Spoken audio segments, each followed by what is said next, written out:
Alors j'ai écrit d'abord le livre Hippocrate aux Enfers, qui est un livre consacré à la médecine nazie, aux expériences médicales dans les camps de concentration, à la suite d'un voyage de mémoire que j'avais fait à Auschwitz. Et comme mes deux grands-pères sont morts là-bas, j'ai eu une sorte de révélation devant le bloc numéro 10, dans lequel les expériences avaient été menées notamment par Klauberg et par Mengele. Et je me suis intéressé à tous ces médecins qui avaient fait des expériences médicales, et notamment August Hirt.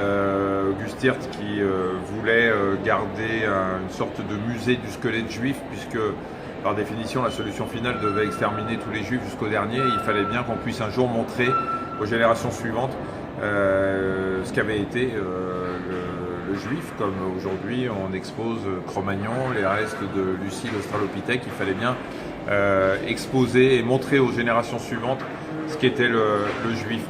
Et donc je suis tout naturellement allé au Struthof, puisque August Hirt avait commandé entre guillemets des déportés à Auschwitz qui ont été livrés, il faut bien parler comme ça, au Struthof, et ont été exécutés au Struthof dans la chambre à gaz. Et finalement, c'est quand on va visiter le Struthof et qu'on connaît un peu l'histoire, et j'espère que l'histoire on la connaîtra à travers ce livre et bien sûr à travers ce documentaire, quand on va visiter le Struthof, on revit en quelque sorte, y compris dans la chambre à gaz dans laquelle ont été exécutés ces 86, on revit ce qui a été fait à l'époque.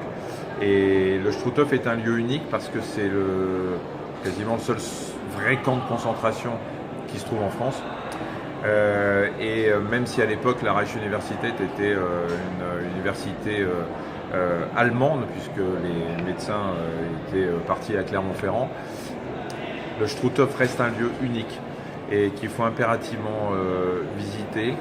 Et comme les autres camps, il faut le visiter en connaissant l'histoire et en se promenant, même si le terme est pas forcément bien adapté, mais en se promenant à travers le Struthof, à travers son dénivelé, à travers la place où on pendait les gens, à travers les salles dans lesquelles les déportés étaient mis, et à travers même un four crématoire. Et on y voit même les urnes qui restent aujourd'hui, dans lesquelles il y avait les cendres qui étaient vendues aux familles de ceux qui avaient été exécutés. Donc le Struthof est un lieu unique, qui est malheureusement assez méconnu même des Français, et qu'il faut impérativement aller visiter.